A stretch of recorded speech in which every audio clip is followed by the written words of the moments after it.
जय भीम, नमो बुद्धाय। साथियों, आज भारतीय संविधान दिवस का जन्मदिन।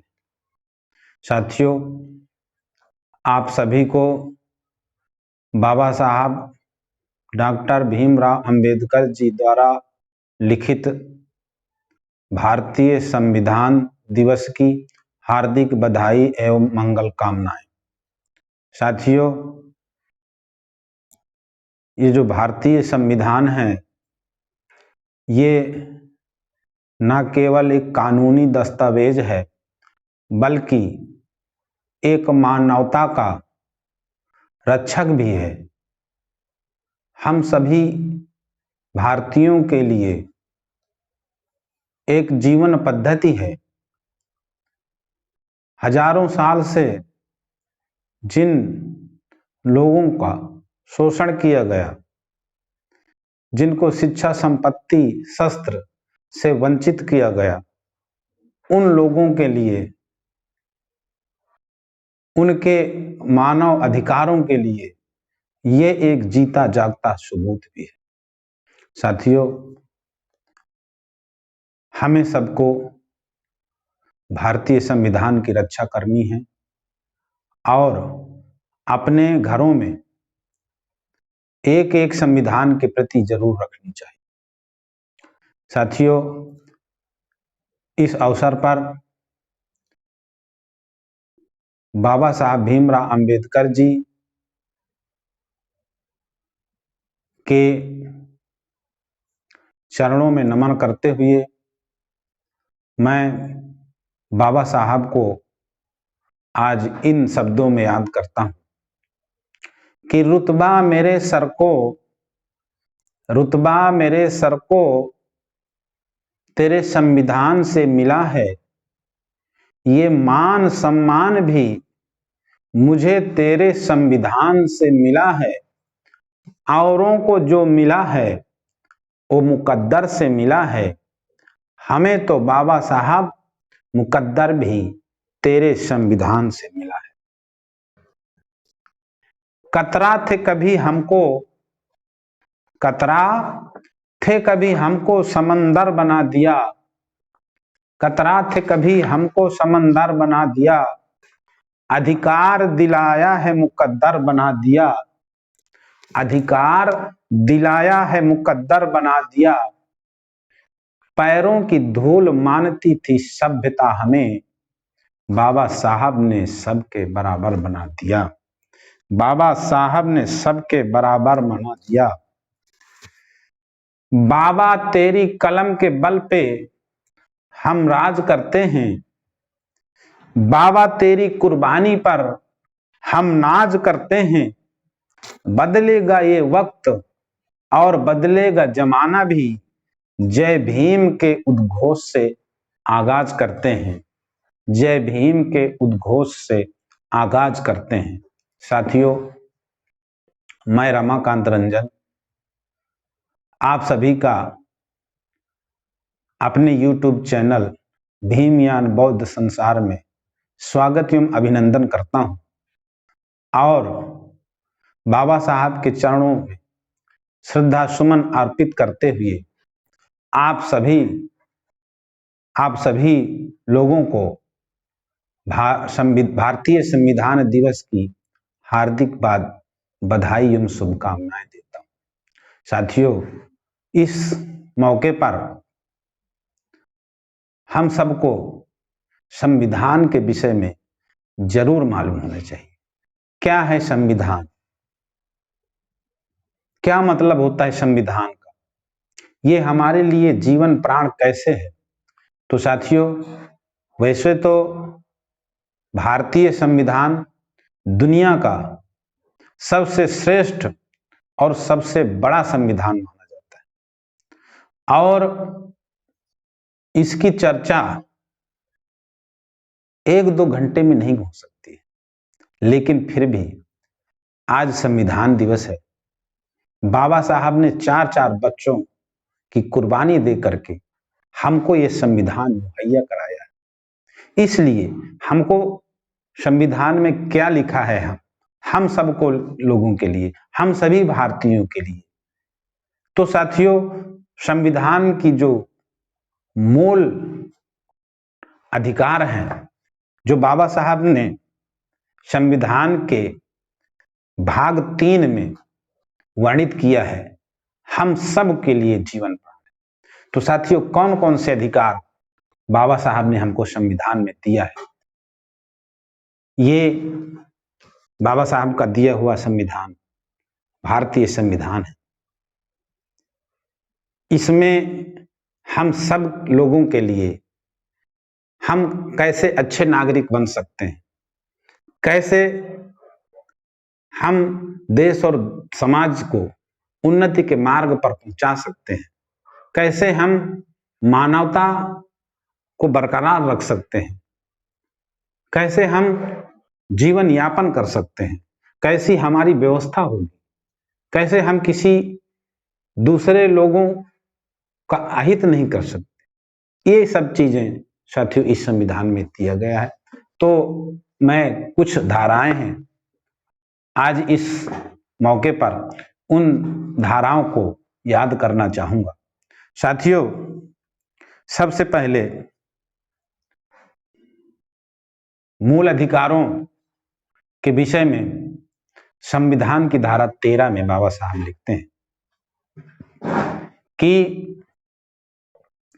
इस संविधान की धारा 13 में उल्लिखित है कि इस संविधान के प्रारंभ से ठीक पहले भारत के राज्य क्षेत्र में प्रबद्ध सभी विधियां उस मात्रक तक शून्य होंगी जिस तक वे इस भाग के उपबंधों से असंगत है। साथियों, इस एक लाइन से ही बाबा साहब ने वो जो हमारे देश में, जो हमारे समाज में हजारों साल से मान्यताएं, रूढ़ियां, पीढ़ियां, परंपराएं, नियम, कानून बने हुए थे, ऊंच नीच, छुआछूत, अंधविश्वास, पाखंड आदि संबंध में जितने भी नियम कानून बने हुए थे, इस एक धारा द्वारा, धारा 13 द्वारा बाबा साहब ने उन सभी मान्यताओं, परंपराओं, रूढ़ियों को नल एंड वाइड घोषित कर दिया। अर्थात वो इस संविधान के लागू होने के बाद वे किसी भी प्रकार से समाज में प्रचलन में नहीं रहेंगी, ऐसी बाबा साहब ने उनको गैर कानूनी घोषित कर दिया। और इससे इतना बड़ा हमारे जो वंचित, शोषित, पीड़ित समाज थे, उनको इसी धारा के जरिए उन गुलामियों से हमको मुक्ति मिली, जो गुलामी हमारे पुरखों को पढ़ने नहीं देती थी, जो गुलामी हमारे पुरखों को संपत्ति नहीं रखने देती थी। उन सभी चीजों से हमको इंसान बना दिया, हमको सबके बराबर बना दिया बाबा साहब। धारा 14 कहती है, धारा 14 में बाबा साहब ने लिखा संविधान में, equality before law, the state shall not deny to any person equality before the law or the equal protection of the laws within the territory of India. इसका मतलब यह है कि राज्य, भारत के राज्य क्षेत्र में किसी व्यक्ति को विधि के समक्ष समता से या विधियों के समान संरक्षण से वंचित नहीं करेगा।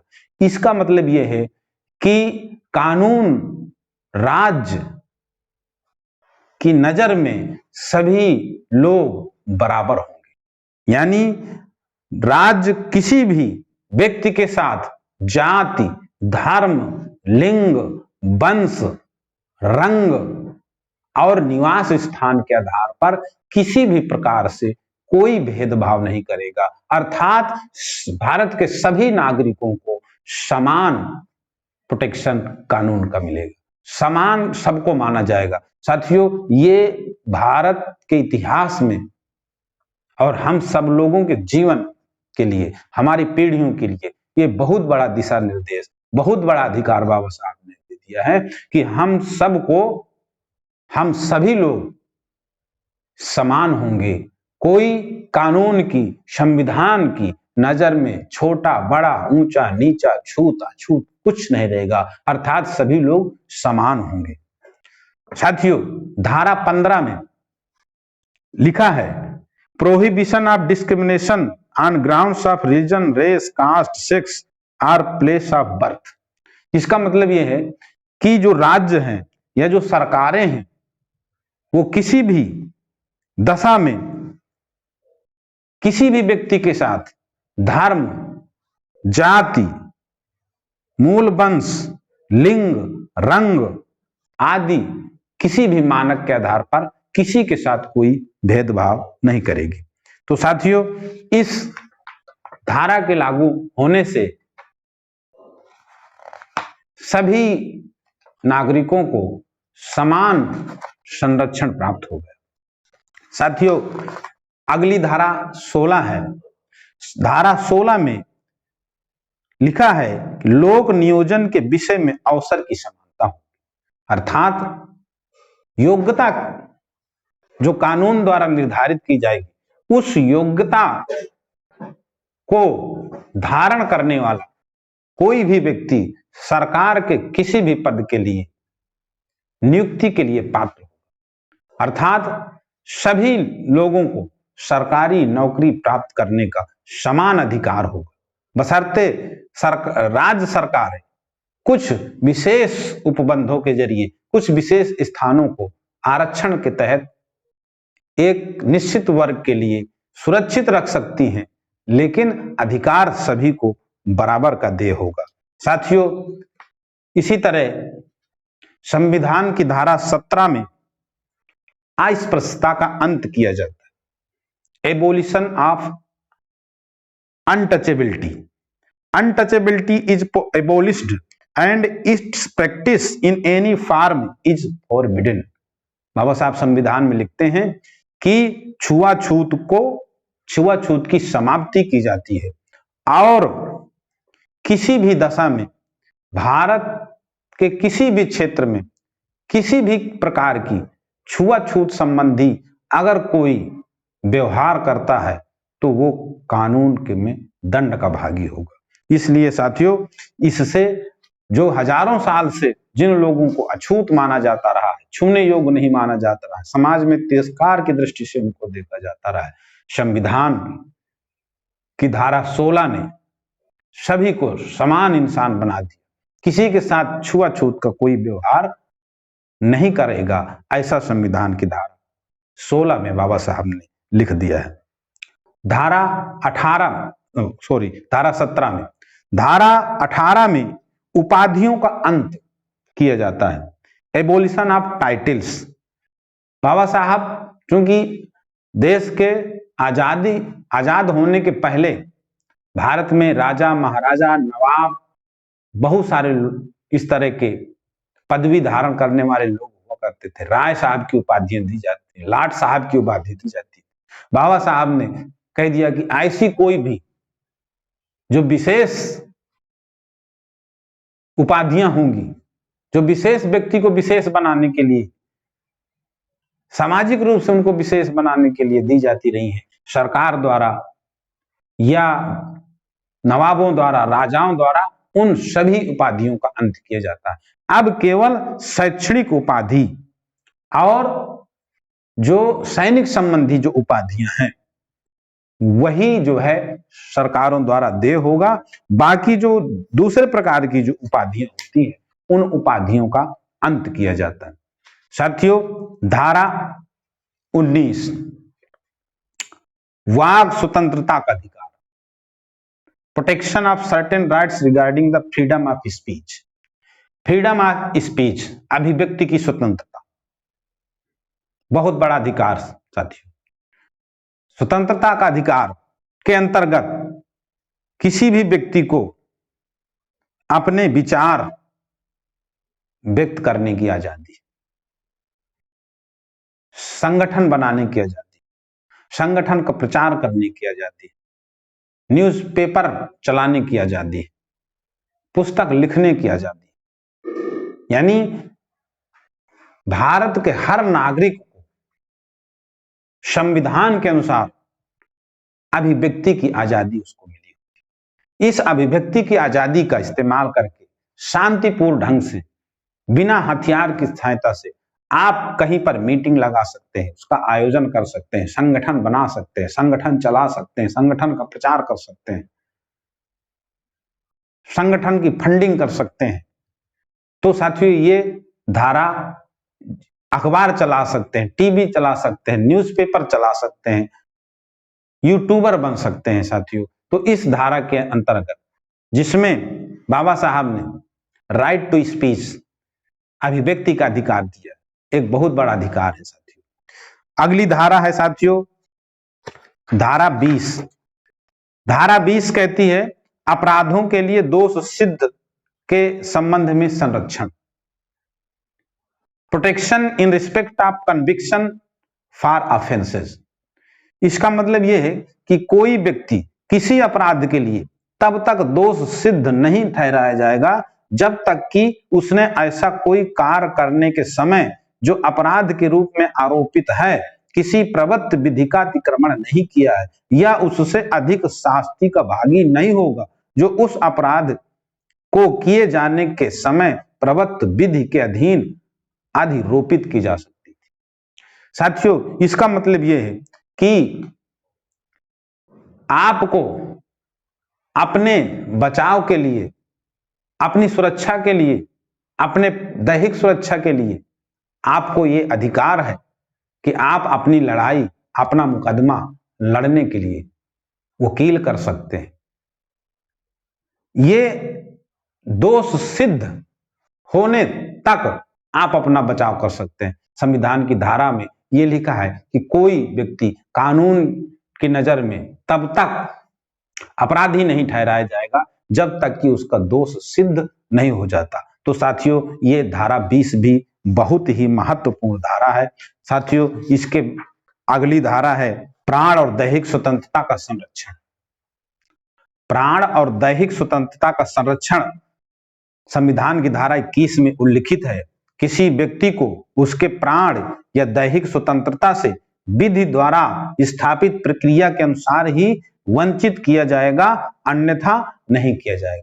धारा 21 कहती है कि हर व्यक्ति को, हर नागरिक को अपने प्राण और अपने संपत्ति का संरक्षण करने का अधिकार है। किसी भी व्यक्ति के प्राणों को, उसके शरीर को तब तक नुकसान नहीं पहुंचाया जा सकता जब तक कानून द्वारा उसकी स्थापना नहीं हो जाती, जब तक कानून उसको दोष सिद्ध नहीं ठहराया जा सकता। तो कानून के सिवाय अन्य किसी भी तरीके से किसी भी व्यक्ति की दैहिक स्वतंत्रता और प्राणों से उसको वंचित नहीं किया जा सकता है। साथियों, ये भी एक बहुत ही महत्वपूर्ण अधिकार बाबा साहब ने हमको संविधान की धारा 21 में दिया है।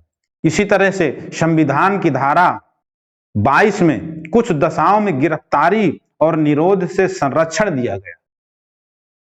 यानी प्रत्येक व्यक्ति को जो गिरफ्तार किया गया है और अभिरक्षा में निरुद्ध रखा गया है, गिरफ्तारी के स्थान से मजिस्ट्रेट के न्यायालय तक यात्रा के लिए आवश्यक समय को छोड़कर ऐसी गिरफ्तारी से 24 घंटे की अवधि में निकटतम मजिस्ट्रेट के समक्ष पेश किया जाएगा। साथियों, इस अधिकार के तहत किसी भी व्यक्ति को यह अधिकार है कि वो अपने आप को दोष सिद्ध करने के लिए मजिस्ट्रेट के सामने पेश करवा सकता है।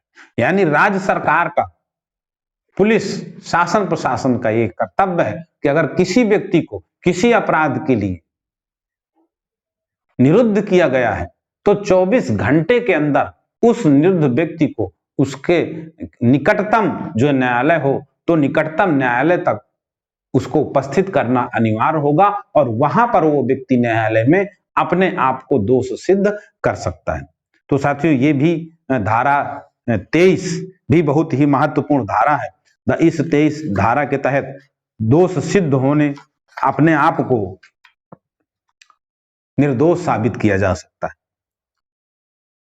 साथियों, अगली जो धारा है मानव के दुर्व्यापार और बलात् श्रम का प्रतिषेध यानी शोषण के विरुद्ध अधिकार, prohibition of traffic in human beings and forced labour, right against exploitation. साथियों, बाबा साहब ने ये अधिकार संविधान की धारा 23 में इसलिए दिया क्योंकि इसके पहले जब राजा नवाब राजतंत्र कायम था, सामाजिक व्यवस्था इस तरह की बनाई गई थी जिसमें लोगों को गुलाम बनाकर रखा गया था, तो उस गुलामी से आजादी के लिए यह व्यवस्था लाई गई कि किसी भी नागरिक का, किसी भी व्यक्ति का व्यापार नहीं किया जा सकता, यानी इंसान को बेचा या खरीदा नहीं जा सकता है। इंसान किसी भी नागरिक के साथ बलात् श्रम, उससे बरात श्रम नहीं लिया जा सकता है। अर्थात ये जो पीढ़ियों दर पीढ़ी काम कराने की जो परंपरा थी, कर्ज दे करके उससे निरंतर काम करवाया जा सकता था, इसको भी बाबा साहब ने संविधान की धारा 23 में शोषण के विरुद्ध अधिकार दे करके उन सारी चीजों से हम सबको बचा लिया। इसी तरह से साथियों, धारा 24 में कारखानों आदमी बालकों के नियोजन का प्रतिषेध किया गया, यानी 14 वर्ष से कम आयु के किसी बालक को किसी कारखाने या खान में काम करने के लिए नियोजित नहीं किया जा सकता, यानी बाल अधिकार भी बाबा साहब ने संविधान की धारा 24 में दिया कि जब तक बच्चों की उम्र पढ़ने लायक है, उनको अनिवार्य एवं निःशुल्क शिक्षा देने लायक उनकी उम्र है, तब तक उनको किसी भी कल कारखाने में उनसे काम नहीं लिया जा सकता। तो साथियों, धारा 24 में बच्चों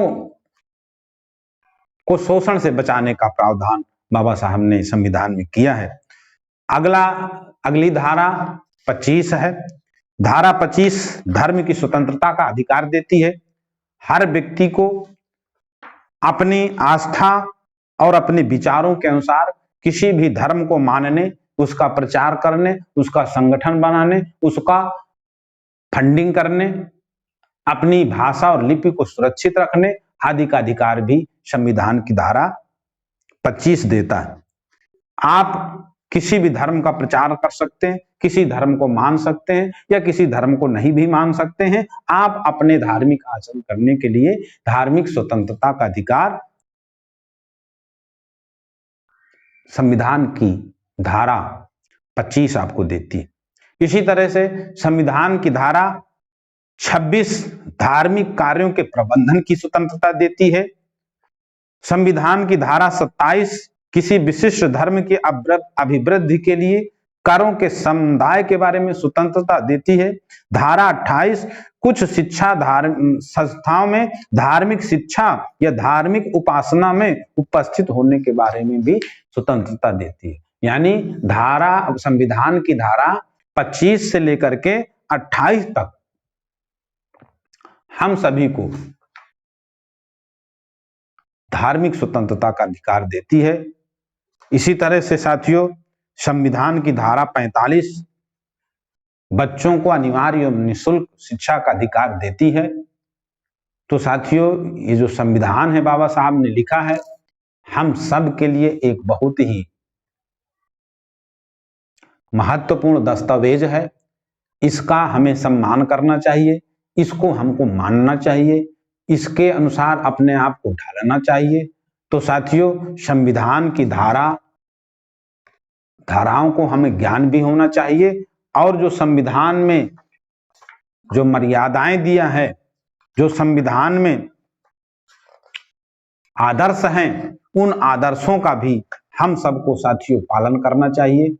बाबा साहब के यदि हम सब लोग अनुयायी हैं, बाबा साहब को मानते हैं, तो हमें अपने देश के संविधान से और अपने देश के कानून से प्यार करना होगा, उनका प्रचार करना होगा, लोगों को घर घर तक पहुंचाना होगा। साथियों, इस वीडियो में बस इतना ही। आप सभी को संविधान दिवस की पुनः हार्दिक शुभकामनाएं एवं बधाइयां सभी लोगों को। जय भीम। हम